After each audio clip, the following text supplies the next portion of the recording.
In this video, let's consider summing the first n positive integers, where n might be really large. For the sake of the video, let's be concrete instead of abstract, so we'll just use a specific example, and we'll always keep in mind that we would like to generalize to n rather than some specific number. So for this video, let's consider the simple sum 1 plus 2 plus 3 plus 4. So one way to proceed here is to just draw objects for every single number and essentially treat this as a counting problem. So if we were to do that, we can just start drawing circles. So we're going to draw one circle, and then two circles, and then three circles, and then four circles. And then what we're going to do is see if we can relate the number of objects that are there to some geometric shape.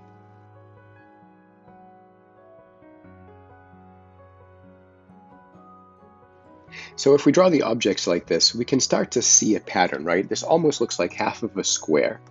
And to continue on that idea, let's replicate it to the bottom left. So now we can essentially see two halves of a square. And this is interesting, right? Because now we can relate the total number of objects that we have to some pattern that we know must exist, so to say, geometrically. So to do that, let's first note that we have S objects to the top right and S objects to the bottom left. And let's see what happens if we essentially drag half of them, the bottom half, onto the top half.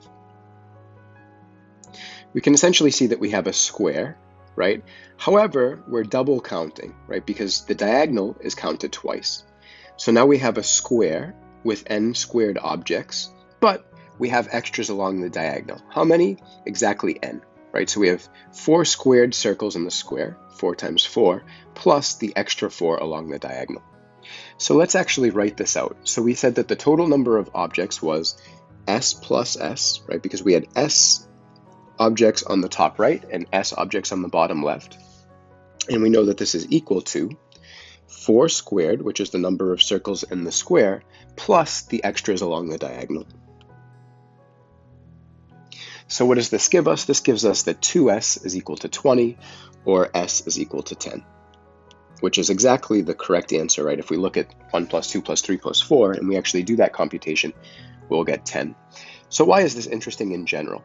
So in general, we're going to say that s plus s, so the number of circles on the right and the number of circles on the bottom, is equal to n squared, because that's the number of circles in the square, plus the number of extras. And that's always equal to n, right? Because we have exactly one diagonal entry for every single column. And how many columns did we have? N of them, right? So we always know that s plus s is n squared plus n. And if we factor that, we get n times n plus 1. And so this is a nice way to derive that s is equal to n times n plus 1 over 2.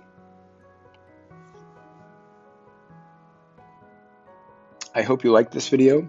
If you want to see more, please check out the short courses at rdepetro.com.